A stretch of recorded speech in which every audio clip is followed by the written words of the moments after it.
Muy buenas, bienvenidos amigos de nuevo a este su programa de entrevistas en su canal preferido, Distrito Televisión, donde cada sábado por la noche nos encontramos con ustedes para hablar de la actualidad. Comenzamos nueva temporada y queríamos debutar con algo a lo grande, con un invitado muy especial. Y creo que hemos dado en el blanco.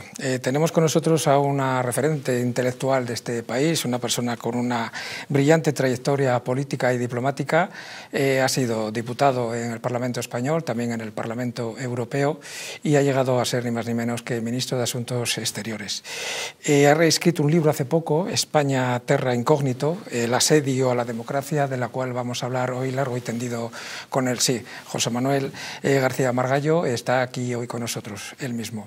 Ya saben, entrevistas sin filtros, preguntas no pactadas, respuestas libres. Comenzamos.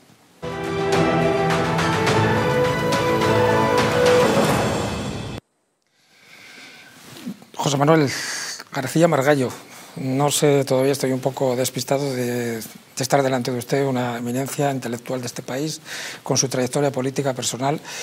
Muchísimas gracias por estar aquí hoy con todos nosotros. No, gracias a ustedes por tenerme en este canal. Vamos a ver, tú en política nacional e internacional has estado en todo, en casi todo, por decirlo de alguna manera.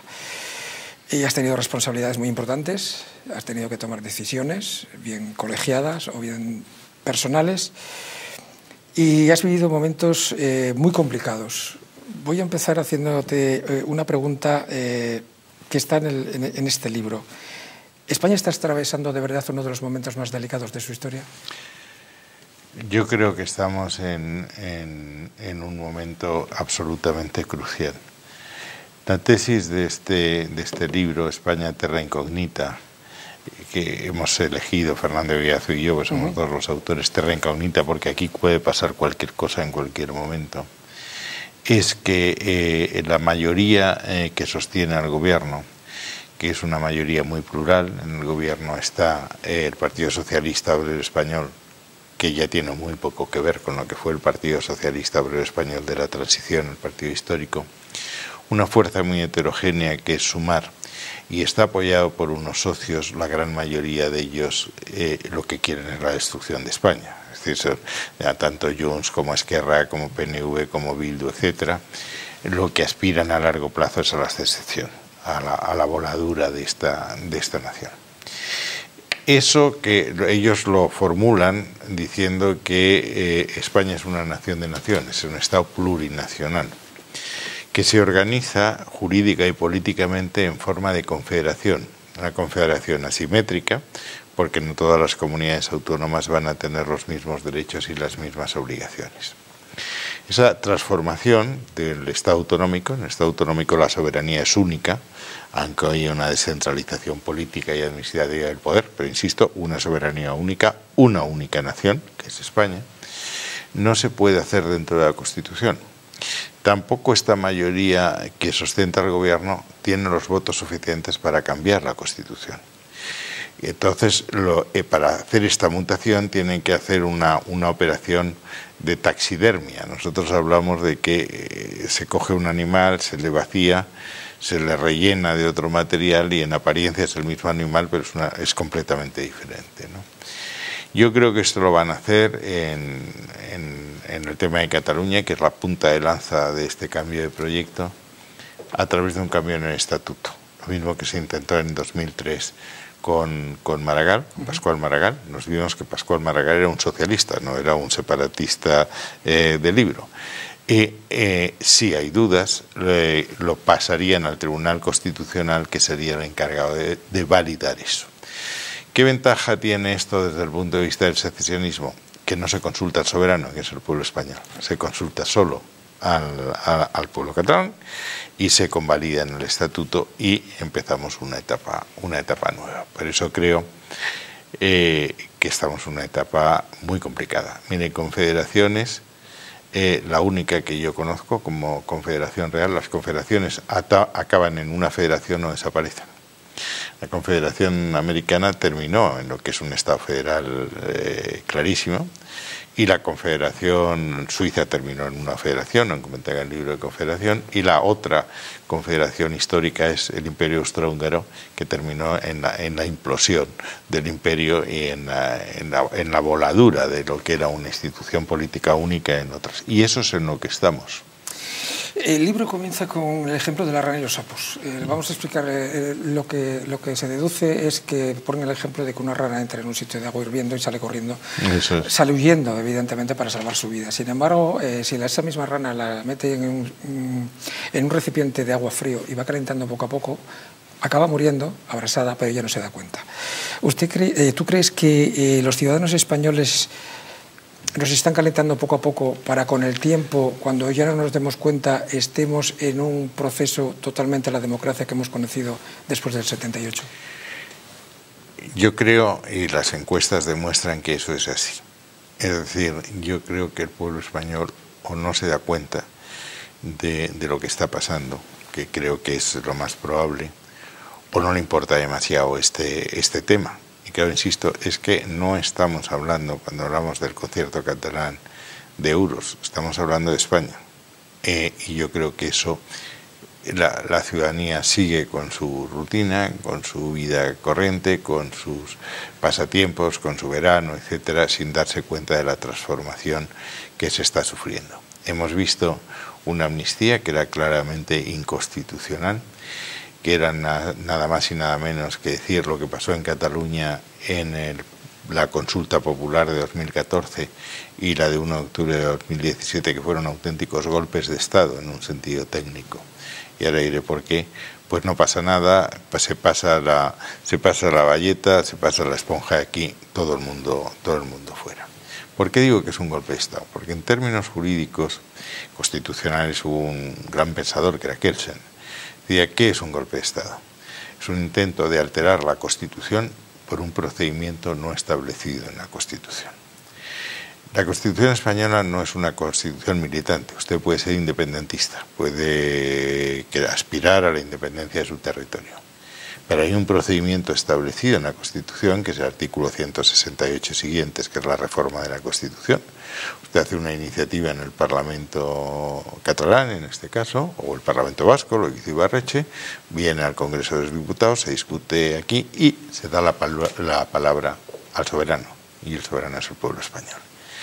Eso es un golpe de Estado, y eso es lo que intentaron hacer, es decir, con dos consultas que habían sido declaradas nulas por el Tribunal Constitucional, con unas votaciones que tuvieron toda suerte de irregularidades y con una declaración de independencia.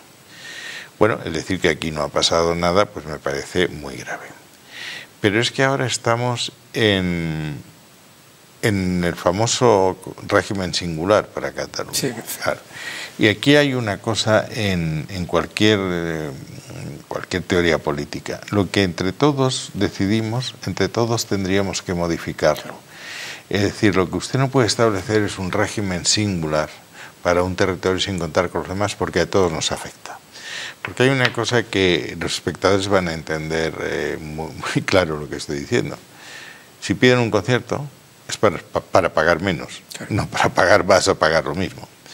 Si una comunidad que es, me parece, el 19% del Producto Interior Bruto español, 18 algo, 19, deja de aportar, son los demás los que tienen que aportar, o bien tiene usted que reducir los gastos y convertir el Estado en algo residual. Y yo creo que este proyecto secesionista, que va por etapas, por cesiones sucesivas, a medida que Sánchez va necesitando los votos, cede una y otra cosa, y si esto sigue así y lo que quieren hacer en el estatuto, yo creo que ya no quieren la independencia. Yo creo que aspiran a que haya una soberanía nominal española para seguir en la Unión Europea y tener el acceso al Banco Central, por ejemplo, para decir en términos económicos, pero que el Estado en Cataluña sea muy residual. Yo esto lo explico con una frase que se la oí a Ortúzar, que se lo había comunicado a sus socios catalanes. Dice, ya no se trata de sacar a Cataluña y a Euskadi de España, sino sacar a España de Euskadi y Cataluña. Y si esto se va consumando, Al final, en Cataluña y en Euskadi, de España va a quedar el Corte Inglés, y porque no les molesta el nombre, pero nada más. Pues parece que lo está consiguiendo. Eso es. De momento parece. Bueno, es que ha habido ya las fuerzas de seguridad, etcétera, la educación, tal. Si también se transfiere la independencia fiscal y será lo que ellos llaman la llave de la caja, ¿qué soberanía española queda allí? Eso es lo que están denunciando los inspectores de Hacienda, la gravedad de la situación. Bueno, es que yo soy inspector, inspector técnico fiscal de Estado, o sea, sé de lo que estoy hablando. En el libro te denunciáis, señaláis que demoler un Estado no hace falta para dar un golpe de Estado, o en una democracia no hace falta tanques. Y no, tampoco hace los golpes de Estado ya no se dan así. Exactamente. Mira qué es lo que está pasando en Venezuela, va a estar un fraude electoral. Y ponen el ejemplo precisamente de Hugo Chávez, que llegó por cauces democráticos, como hizo Hitler, por cierto. Y Mussolini. Exacto. Y llegaron por cauces democráticos, pero una vez que llega al poder, lo primero que hace es cambiar radicalmente el Poder Judicial, los tribunales de alta instancia, cambian a los jueces por afines, luego empiezan con el cambio de procesos electorales, hasta convertir el país en un régimen dictatorial. Que algunos partidos políticos en España hoy, que son los que apoyan al gobierno, debe de generarnos cierta inquietud o incluso desasosiego. Vamos a ver, es que en esta concepción de la plurinacionalidad, es decir, de varias naciones, no una sola nación, y una confederación asimétrica, ellos tienen un régimen propio en sus territorios, es decir, lo que se haga en el resto del territorio no les afecta. Pero el gran ejemplo, y en este libro el primero que citamos, es Benito Mussolini. Sí. Benito Mussolini llega al poder porque el rey le encarga el gobierno, consigue con 35 diputados de unos 500, no tenían más los fascistas, consigue plenos poderes, pero hay 3 años, de 1922 a 1925, en que él gobierna sin alterar la Constitución, con los partidos políticos, con las libertades básicas reconocidas, pero va creando instituciones paralelas y sobre todo va vaciando de contenido las instituciones de Italia. Cuando en 1925 se produce el asesinato de Matteotti, que es un escándalo monumental, Mussolini lo que hace es él se declara responsable, asume toda la responsabilidad y por decreto, 8 decretos, instaura el Estado fascista. El único partido que queda es el Partido Nacional Fascista. Todos los funcionarios son obligados a aceptar el fascismo, el saludo en brazo en alto, los fiscales, los tribunales, etc. Y se consuma una dictadura que solo acaba en la Segunda Guerra Mundial. Chávez exactamente lo mismo. Todos los regímenes que yo conozco han sido ahora, se llega a través de las urnas con los procedimientos legales y luego se pervierte. Hitler, que era el ejemplo que usted dice, el mariscal Hindenburg le encarga formar gobierno. Y muchos partidos, entre ellos el Partido Demócrata Cristiano, el von Papen, Partido del Centro, apoya al partido nazi, que poco a poco va erosionando, apoderándose, ocupando con K las instituciones hasta que declaran la dictadura. Ese es el camino que lleva esto. Margallo, pocas personas saben del cuerpo diplomático, de relaciones internacionales, más que usted es difícil. Sobre Venezuela, ¿por qué se ha tardado tanto en tomar medidas contra Nicolás Maduro? Porque claro, el pucherazo ha sido tan burdo, ha sido tan deleznable, ha sido todo un espectáculo dantesco en todos los sentidos. Pero esto no viene de ahora. No. ¿Por qué se ha sido tan condescendiente y ahora parece que todo el mundo se rasga las vestiduras de las torturas y de todo lo que se está denunciando de lo que está pasando ahí? La respuesta es el petróleo. ¿El petróleo? El petróleo. O sea, ¿es un tema geopolítico, económico? Es un tema geopolítico. Pues es decir, había sanciones contra el régimen de Maduro que en un acuerdo que se celebró en Barbados se aliviaron porque se había producido la invasión de Ucrania por Rusia, las sanciones a Rusia, es decir, no comprarles gas, se necesitaban fuertes alternativas. En ese acuerdo de Barbados, insisto, se flexibilizan las sanciones, lo cual ha permitido al régimen llegar en condiciones mejores de las que hubiese llegado si esas sanciones hubiesen seguido vigentes, a cambio de que realice unas elecciones, como se dice, fair and free, es decir, libres y honradas.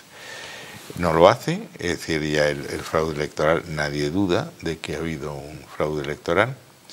El sistema venezolano tiene dos características, una constitucional y otra de procedimiento. La constitucional es que el poder electoral es un poder más.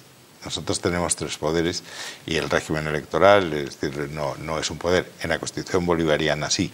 Quiere decir que no hay ningún otro poder que pueda enmendarle la plana o confirmar la plana, que es lo que ha hecho el Tribunal Superior de Justicia. En segundo lugar, el conteo, como le dicen en Iberoamérica, está muy mecanizado. O sea, a la hora, como esos datos han llegado, tenían las actas y los resultados.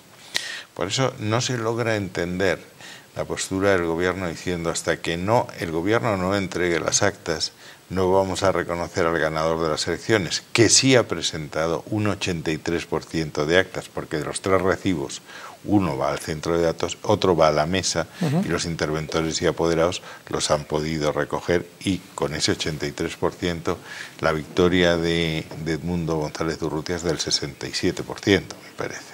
Es decir, faltan unas actas, pero aunque todas fuesen para Maduro, el resultado no se alteraría. El vencedor de las elecciones es Edmundo González Urrutia. Eso lo ha certificado la Fundación Carter, Naciones Unidas, sí, etc. Pero decir, oiga, yo no reconozco al vencedor hasta que el gobierno entregue las actas, es dar al gobierno la posibilidad de perpetuarse en el poder. No entrega las actas y sigue en el poder. Y ese poder lo está utilizando para detener gente, para arrestar gente, para reprimir manifestaciones. El éxodo de venezolanos está aumentando, es que no nos damos cuenta. Yo creo que es uno de los mayores éxodos de la historia. Es que hay 8 millones de venezolanos. 8 millones. Camino de 9 millones escuché yo ayer. Claro, es tremendo. Esto es tremendo. Con unas penurias económicas, es decir, el salario mínimo interprofesional en Venezuela es 4. Pero está encima de petróleo. Sí, claro, que ese es el tema. Es el país que tiene más reservas de petróleo del mundo. Bueno, pues el salario mínimo es de $4 al mes. Y tienen una deuda que tienen que renegociar. Es decir, Venezuela no produce nada, salvo petróleo. Y todo lo que comen lo tienen que importar. Y para importar necesitan que alguien les compre el petróleo. Bastaría con que, y lo han pedido algunos diplomáticos americanos, una carta a Blinken, el secretario de Estado, el 14 de agosto, diciendo, oye, ¿qué es lo que hay que hacer? Primero, reconocer a Maduro. Segundo, advertirle a Maduro de que él es responsable de la seguridad de Corina Machado, de la seguridad de la familia de Edmundo González Urrutia. Tiene una hija, un yerno y unos nietos allí. Liberar a los presos, parar la represión, sancionar a los funcionarios que están siendo colaboradores necesarios en este fraude. Y luego el gran tema, vuelvo al petróleo. Bastaría con que el Departamento del Tesoro americano rescindiese la licencia para importar petróleo de Venezuela, que el gran actor es Chevron, una empresa americana, para que Maduro no tuviese fondos para comprar voluntades en las Fuerzas Armadas y Fuerzas de Seguridad. Aquí hay un principio muy claro.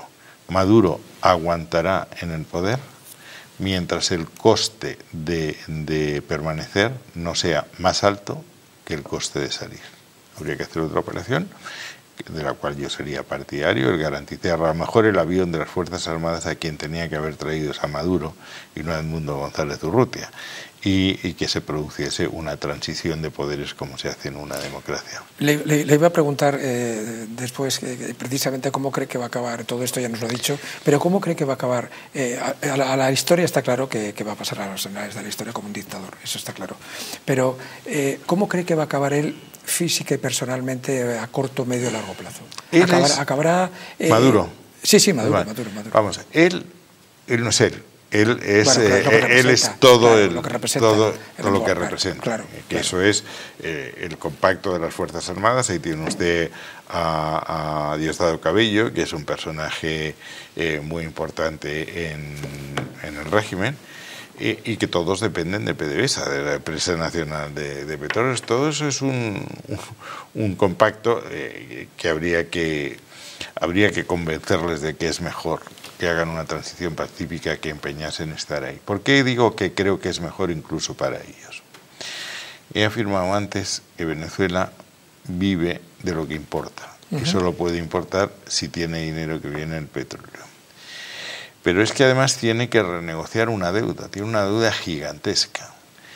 Si el régimen se atrinchera, la negociación de la deuda, la renegociación de la deuda, que es absolutamente necesaria, va a ser muy difícil, porque ni el Banco Mundial, ni el Fondo Monetario Internacional, ni el Banco Interamericano de Desarrollo, ni la Corporación Andina, los acreedores, van a aceptar renegociar una deuda con un régimen que por dictatorial es inestable, y lo que quiere un acreedor está seguro de que va a cobrar. Con lo cual, la penuria del pueblo vocero puede ser mayor. No, estamos ante una tragedia humana que puede tener dimensiones históricas. Esta semana ha salido, vamos a ver ahora, nos lo van a poner, esta semana ha salido una portada de un periódico español que pone los pelos de punta.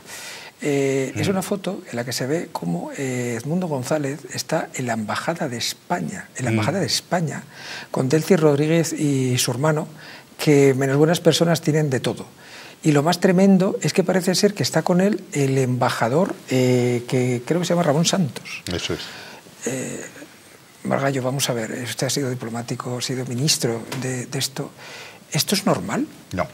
Vamos a ver, lo que sí le puedo afirmar es que una decisión de esta dimensión, en un momento tan crucial, no la toma el embajador, sin hablar con el ministro. Y el ministro no toma una decisión sin hablar con el presidente del gobierno. Estamos hablando de temas mayores. Aquí lo que pasa es que el gobierno está preso de su propia trampa. El gobierno afirmó desde el primer momento que no había negociaciones, que no había habido negociaciones.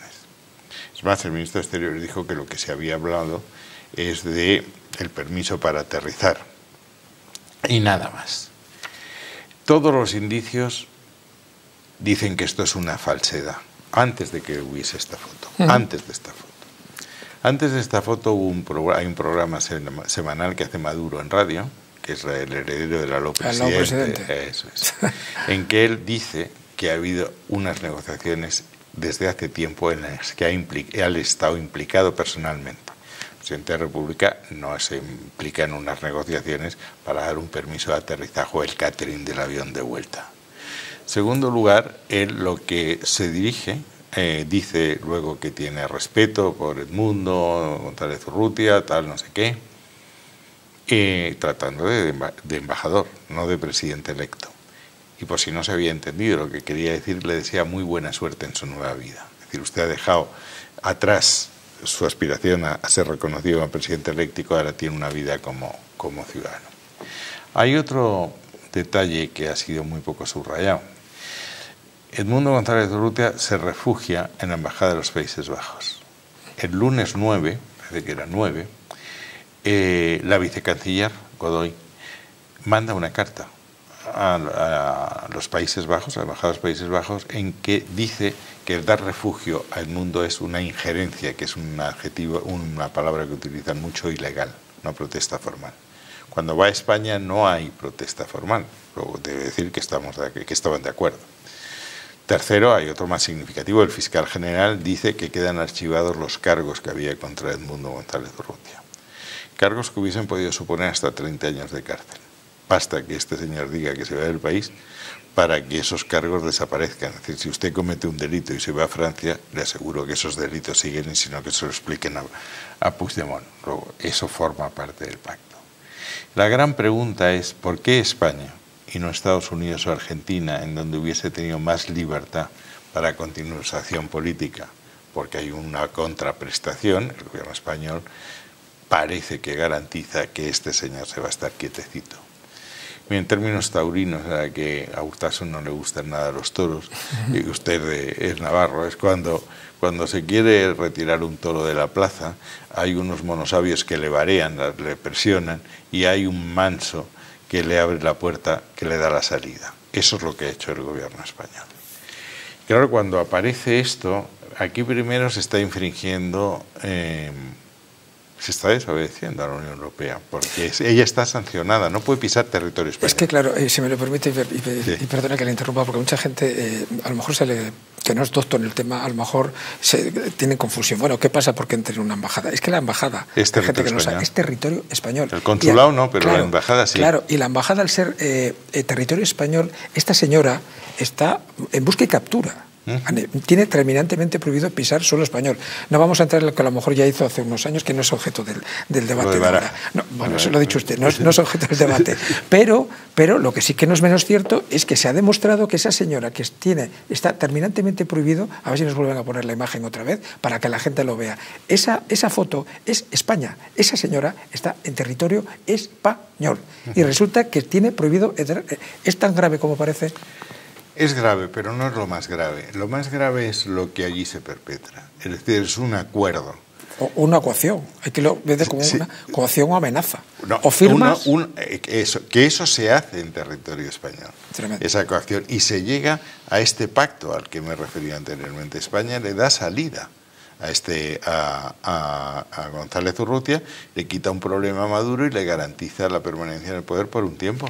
Claro, eso es que son de las decisiones más graves que puede tomar un ministro de Asuntos Exteriores. Es que España se está colocando en el lado incorrecto de la historia. Es que está con Rusia, con China, con Irán, con Corea del Norte, con Nicaragua, con Cuba y no sé si hay algún otro más. Pero vamos, es la liga de las democracias iliberales en el mundo. Ahora que me dice usted eso, resulta que a lo largo de su libro, creo recordar en algunos de sus capítulos que habla de la importancia que tiene la imagen de un país a través de la diplomacia y que cuesta mucho tiempo el sentar credibilidad y que se fíen de uno. Y cuenta una anécdota, creo recordar, que alguien le dijo, no, yo me fío de tu gobierno, pero no me fío de tu país. Creo recordar que a lo largo del libro señala eso. Eso fue exactamente la primera entrevista que yo tuve con la secretaria de Estado americana, Hillary Clinton. Yo tomé posesión el 22 de diciembre, pasé las vacaciones en familia y lo primero que hice es buscar una entrevista con Hillary Clinton y la tuve en la conferencia de seguridad de Múnich. Yo lo cuento en el libro, se lo cuento como anécdota. Sabía que el tema iba a ser muy complicado. Estamos viendo la resaca de la decisión de José Luis Rodríguez Zapatero de retirar las tropas de Irak sin avisar a los aliados, los cuales creó un problema de seguridad importante, de su pretensión de convertirse en apóstol de decisiones como esta en Túnez, el que aboga e invita a todos los países que están ahí a hacer lo mismo y retirar las tropas. Obviamente la situación era muy complicada. Y entonces yo le dije al rey, que entonces era un Juan Carlos I, me dije, señor, voy a tener una entrevista difícil, yo le voy a pedir un favor. Y yo le voy a mandar un WhatsApp diciendo en qué momento empieza la reunión con Hillary Clinton. El señor me manda un mensaje amable para ella. Y entonces ella me recibió muy seca, me dijo que estaba muy descontenta de lo que habíamos hecho, que no éramos fiables y tal. Me suena el mensaje y digo, perdóname secretaria, pero hay un mensaje para ti, de tu admirador más ferviente en España. ¿Quién? Entonces le di el jefe, ella se descendió. Y dije, además quiero que sepas una cosa que es verdad. Yo mi primera campaña política la hice, yo me gradué en Harvard después de haberme graduado en Deusto, y eran las elecciones Nixon-McGovern. Y yo me fui a una de las oficinas que tenía el Partido Demócrata, decía que quería colaborar de alguna manera, yo era muy jovencito, me dieron una tarea que no era especialmente brillante, que era llamar a los hispanos por teléfono y leerles un papelito en que pedía el voto. Y dije, yo empecé con eso, te quiero recordar que esas elecciones las ganó Nixon en 49 estados y solo ganamos las elecciones en aquella campaña en que trabajamos tú y yo. Y entonces me dijo, ¿quieres decir que si quiero volver a política tengo que hablar contigo? Digo, no te quepa la menor duda. Bueno, total, que el tema era tan grave que Hillary Clinton me dijo, es que estábamos a punto de pasar las bases de Rota y Morón a Marruecos, que hubiese supuesto un cambio en el equilibrio del estrecho mortal. Bueno, se arregló, no solo se quedaron, sino que aumentamos el tiempo y aumentamos las capacidades que podían tener y se solventó. Pero sí es verdad, eso es absolutamente cierto. Y la imagen de un país cuesta mucho hacerla y cuesta muy poco destruirla. Cuando un gobierno toma decisiones a veces se puede equivocar, pero luego hay personas que están en partidos políticos que les apoyan, que me he temido un poquito ver qué piensan sobre este tema. Vamos a ver este vídeo. Hoy la democracia en revolución resiste los ataques de las fuerzas reaccionarias y los que monopolizan la comunicación quieren construir con una sola voz un cerco contra Venezuela. Pretenden que defender a Venezuela manche y estigmatice. Bueno, pues bien, si todavía no lo hubieran hecho ya, que me apunten en esa lista, que nos apunten a todos en esa lista. Porque Venezuela no está sola. En el sur de Europa necesitamos mucho de ese cálido viento latinoamericano que borre a tanto canalla. Les queremos. Chávez vive, la lucha sigue. Bueno, Rejón hizo su tesis doctoral sobre el movimiento al socialismo en Bolivia, que es un movimiento hermano del socialismo del siglo XXI. Es esa familia completa que viene de Cuba y que se ha extendido en varios países. Su tesis doctoral está ahí. Bueno, él ha elegido campo, no ha engañado nunca a nadie y, bueno, pues es su postura, pero vamos, no me parece que...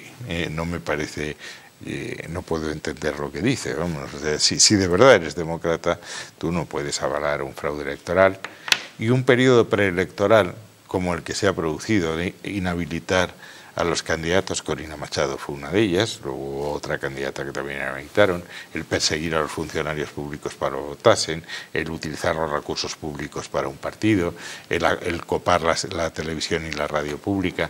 Eso no es democracia, ya con un fraude electoral de esta magnitud, de esta dimensión y de esta obscenidad, el ponerse de ese lado. Es decir, es que hay un doble rasero. Yo estuve en Chile. Sí, sí. Con el plebiscito de Pinochet. No entiendo por qué Pinochet era un dictador y este señor no. Es cierto que vamos a ir a publicidad rápidamente, es cierto que estas imágenes no son de ahora, son de hace tiempo, pero estamos seguros que piensan lo mismo. Vamos a publicidad y enseguida estamos con todos ustedes.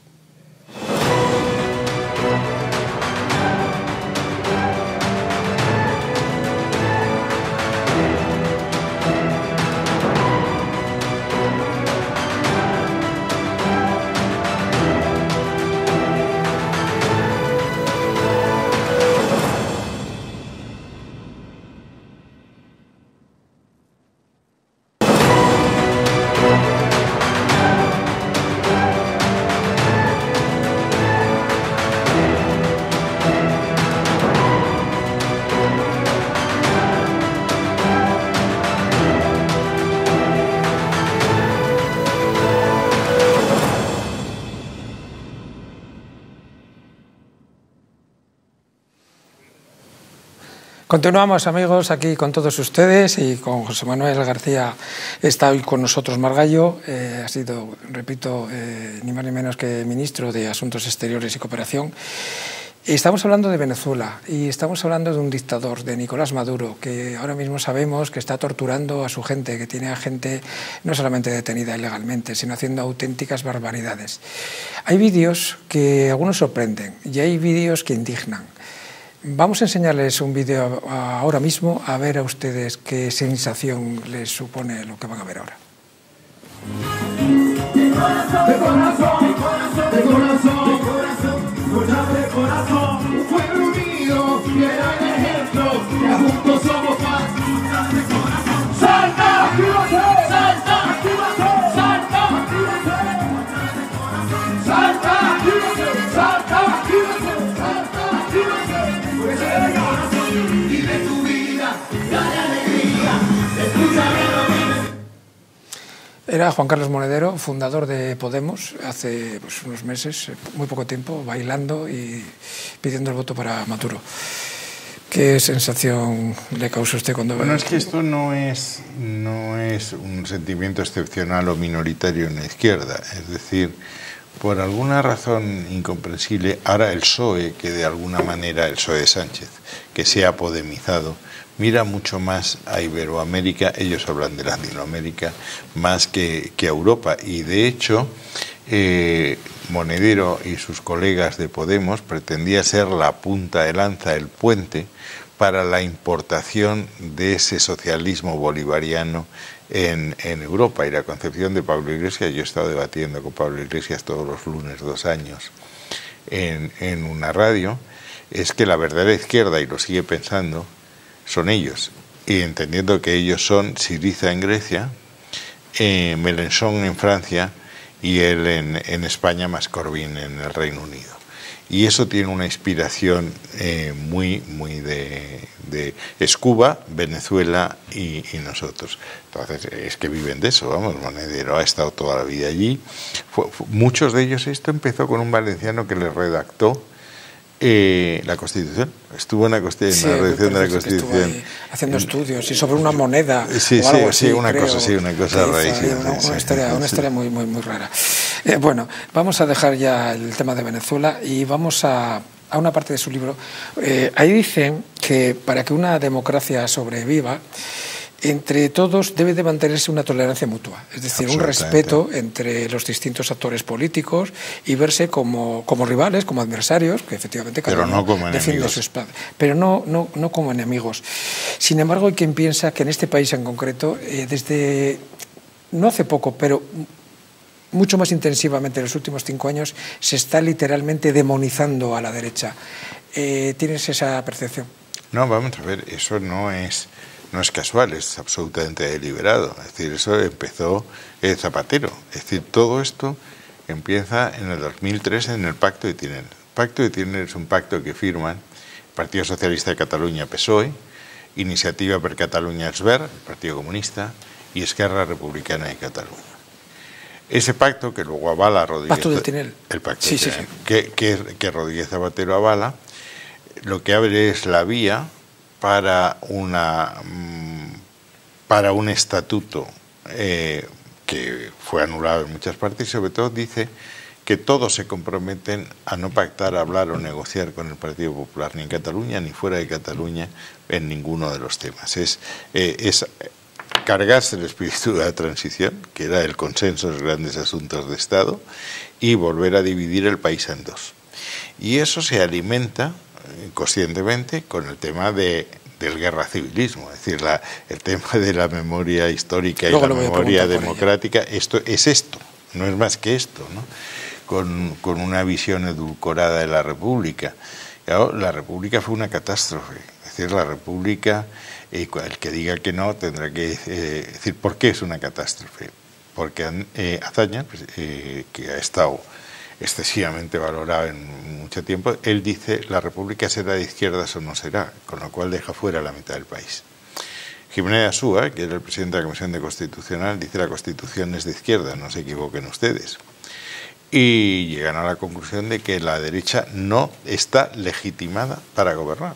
Y cuando ganan unas elecciones en el 33 y entran los ministros de Hacienda en el 34, viene el golpe de Estado de Asturias y Cataluña, que se declara independiente. Y la República en 5 años de gobierno, que son los mismos que estuvo Suárez en el poder, 5 años, hubo 6 golpes de Estado. El 32 de Sanjurjo, el 34 el golpe de Estado socialista, el 36 el golpe militar, más 3 anarquistas. Y un régimen que tiene 6 golpes de Estado, que termina en una guerra civil y una dictadura de 40 años, no parece que sea un modelo de éxito de imitar, pues ellos están empeñados en imitarlo. Y ahora ya lo único que les une es, primero, la debilidad del gobierno, aunque parezca mentira. Es decir, todos estos partidos que la apoyan saben que con un gobierno débil pueden tener unas concesiones que no tendrían con un gobierno fuerte. Si el camino es hacia la independencia, cuanto más débil sea el gobierno central, mejor, y este no puede ser más débil. Estamos viendo que pierde todas las votaciones. Pero en segundo, es decir, es que el mal absoluto es un gobierno de PP apoyado por Vox. Si eso es el mal absoluto, cualquier acción para impedir eso es perfectamente lícita. Esa es su intención, pero, José Manuel, vamos a ver.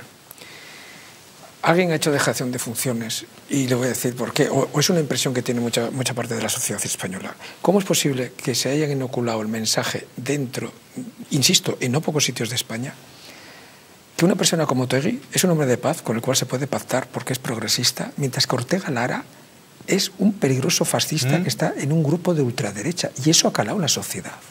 Eso es una barbaridad. Sí, claro. Eso es una barbaridad.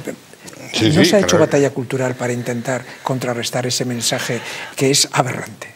Desde un punto de vista ético. Es que una persona fue el que secuestró a otro que lo tuvo 523 días en un zulo. Sí, vamos a ver. Es obvio que una de las... Esto es puro Gramsci, que es el gran teólogo de la izquierda moderna. Que primero hay que apoderarse de las conciencias, es la batalla cultural, antes de que venga un cambio político. Y ellos han dado una batalla en medios tremenda. Yo creo que se cometieron errores en nuestros gobiernos desde dejarles que monopolizasen algunos medios de comunicación. Y lo más importante es esto, es la televisión. Los periódicos escritos en este momento, cada vez menos influencia. Claro, sí, solo tienen influencia cuando colocan la agenda política, pero nada más. Y eso lo han hecho a conciencia, es decir, es que la ocupación de las instituciones y de los medios, del CIS, de todo esto, les permite, juegas con una desventaja absoluta. Es que el director o presidente de Radio Televisión Española es un militante socialista. El F está en manos de un militante socialista. Y el Banco de España era un exministro. El Banco de España, Fernando Guiazu, que es el coautor, está en la comisión ejecutiva hasta que se ha jubilado. Hay 10 personas, 9 son socialistas y uno es el representante del socialismo catalán, que es el autor del lema España es roba. Eso es la comisión ejecutiva del Banco Central, del Banco de España, que es el que tiene de alguna manera que hacer informes que se supone que deben ser imparciales sobre la política del gobierno. Claro, la imparcialidad de 9 señores del PSOE y un separatista que dice esto, pues realmente la pongo en duda. Quizás sea que yo sea muy malintencionado, pero vamos, todo apunta a que esto no va a ir muy bien. Cuando se confunden cosas elementales, yo he tenido muchos debates en televisión con personajes importantes del otro lado. Ellos parten de una tesis, que es que la soberanía reside en el Congreso de los Diputados, y que ni siquiera en el Congreso y en el Senado, no en el Poder Legislativo, que por tanto el Congreso puede hacer todo lo que le dé la gana, y que los jueces, como no han sido elegidos, no están legitimados para interpretar las leyes. Eso es lo contrario de lo que dice la Constitución, que es una democracia liberal. La Constitución dice en el artículo 1.2, la soberanía reside en el pueblo español, del que emanan los poderes del Estado. Y los poderes del Estado son 3. El legislativo no tiene una cámara, sino 2, el ejecutivo y el judicial, que están perfectamente legitimados y son un poder independiente. Si no es independiente la justicia no sirve. Eso lo confunden. Pero es que ya han llegado a algo que a mí me sorprende que nadie se haya rasgado las vestiduras. Cuando Pedro Sánchez encuentra que ya no tiene mayoría en el Congreso, dice que está dispuesto a gobernar sin el Parlamento. Es tremendo. Claro, es que es una declaración tan escalofriante como cuando dijo, ¿de quién depende el fiscal? Pues eso, oiga, no, el fiscal no depende de usted. El fiscal tiene que tener autonomía e independencia y tiene que defender el interés general, no el suyo.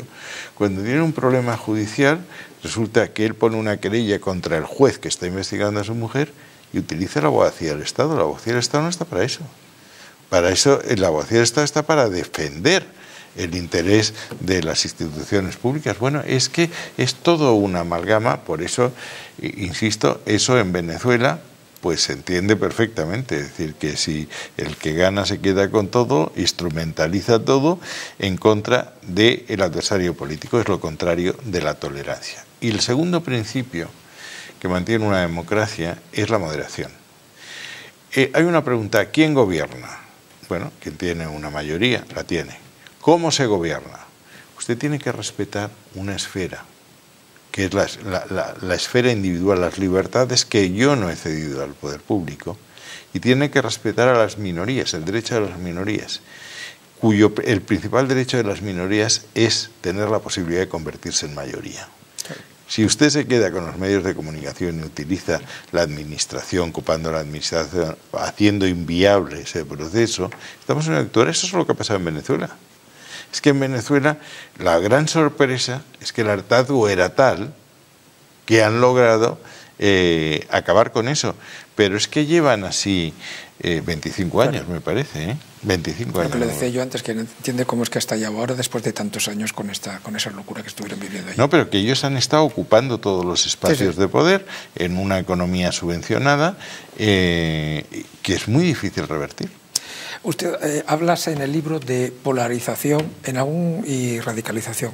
Creo que en algún momento, un pasaje, creo que haber leído, que ya estamos llegando a un nivel incluso de brutalización contra la persona que opina diferente, contra el rival político.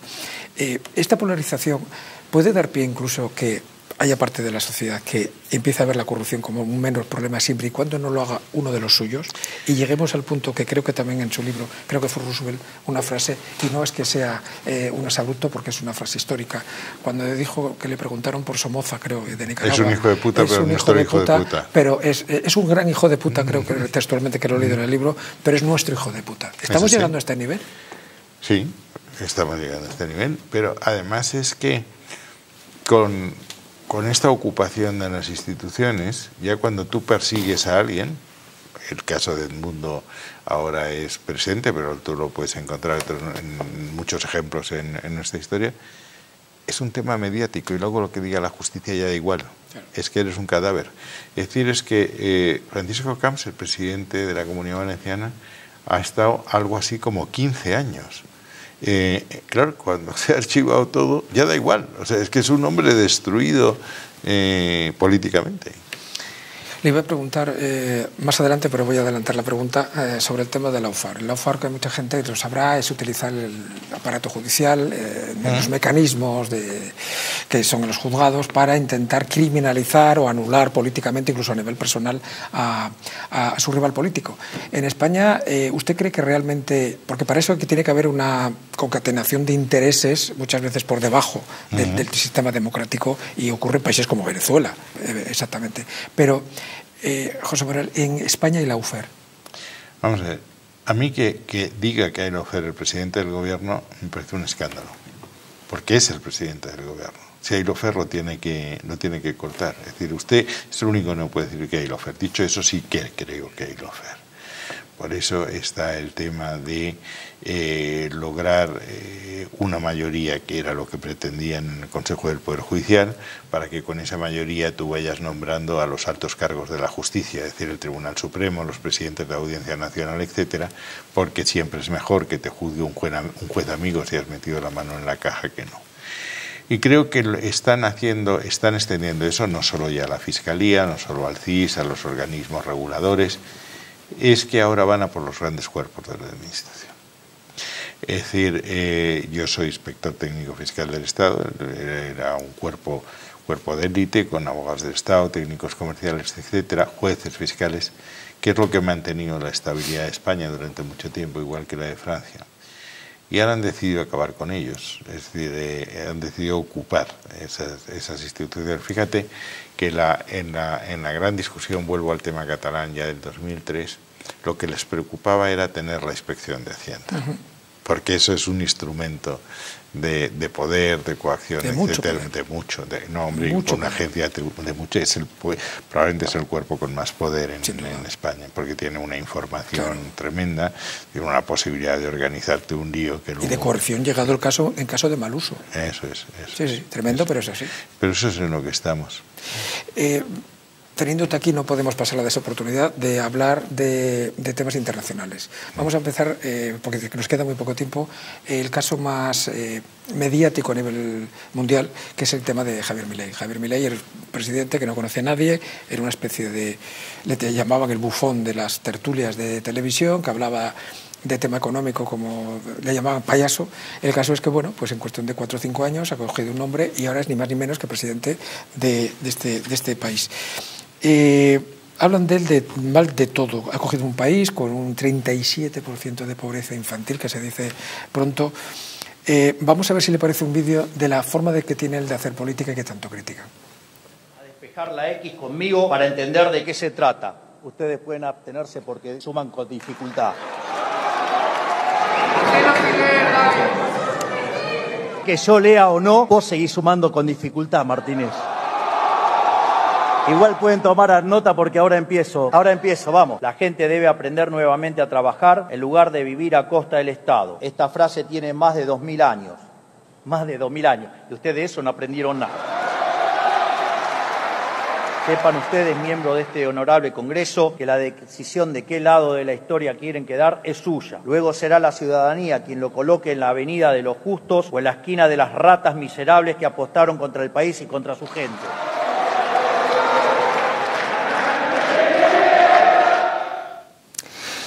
Es una forma de hacer política que evidentemente en España yo creo que no tendría cabida. Pero ¿qué hartazgo tendría que tener el pueblo de Argentina para haber llegado a dar ese cambio tan radical? Un país, como antes hablábamos de Venezuela, bañados en petróleo. Argentina es uno de los países más ricos del mundo. No acaban con ella porque es imposible acabar con la Pampa. Es imposible, como decía von Bismarck, con España. Pero tenían al final de la Segunda Guerra Mundial eran la segunda o la tercera renta per cápita del mundo. Es decir, en el momento en que Europa está devastada por la guerra, ellos tienen una riqueza que le permite a Perón, que está desde los años 40, el cancelar la deuda pública, privatizar los ferrocarriles que eran extranjeros y el repartir subvenciones, que es el método peronista desde siempre. Sí. Es decir, es una sociedad absolutamente subvencionada, corporativa. ¿Y crees que lo va a sacar adelante? No lo sé, yo tuve grandes esperanzas en Macri, que tenía un gran equipo y... De hecho, Caputo estuvo con Macri. El que está ahora de ministro de Economía, Caputo, creo que estuvo también con Macri, fue su propio ministro. Tenía otro ministro que era Prat, que era un ministro sensacional, tenía una ministra de Exteriores que era Susana Malcorra, que vive en Madrid, tenía un equipo fenomenal. Pero es que la situación es muy complicada y ha tomado decisiones. Él, por ejemplo, es que la devaluación ha sido de 400 pesos un dólar a 800. Claro, eso es partir por la mitad del poder adquisitivo. Si además tienes que recortar subvenciones porque tienes que disciplinar las cuentas públicas, volver a ponerlo aquello en orden, pues es muy difícil. No tiene mayoría en la Cámara, tiene unos sindicatos que están ahí y que no le van a ayudar. Él es verdad que ha reducido la inflación, pero ha reducido la inflación bajando enormemente la actividad económica. Es decir, es una dieta que enfría mucho la economía. Enfría muchísimo, claro. Lo tiene muy complicado. Una última pregunta, porque ya por el interior me están diciendo que tenemos que acabar. Y estando aquí, si no te pregunto esto, pues me van a reñir los espectadores, y con razón, por tu enorme experiencia. El próximo 5 de noviembre son las elecciones más importantes del mundo cada 4 años en Estados Unidos. Este año, como siempre, ahí sí que hay bipartidismo, los republicanos contra los demócratas, Donald Trump y Kamala Harris. No voy a entrar en dinámicas. ¿Qué opinas a nivel político de ambos personajes? Y lo más importante, ¿quién crees que va a ganar? Yo estas elecciones contemplo siempre, como he contemplado siempre la política exterior desde el punto de vista español. Yo hice un libro que se llama Todos los cielos conducen a España. O sea, y yo soy muy parece que fue Gladstone el que dijo: Inglaterra no tiene ni amigos ni enemigos permanentes, tiene intereses permanentes. Y yo creo que a España y a Europa le conviene que gane Kamala Harris, porque Donald Trump es un aislacionista del libro.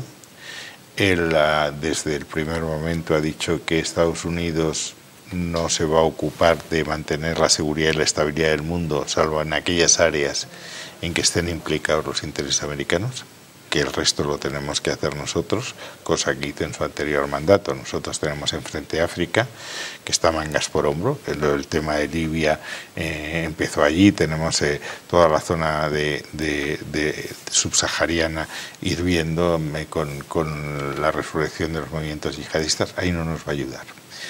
Yo me temo que intente zajar la guerra de Ucrania-Rusia, porque en el debate, cuando le dice usted quién quiere que gane, dice: yo lo que quiero es que termine la guerra.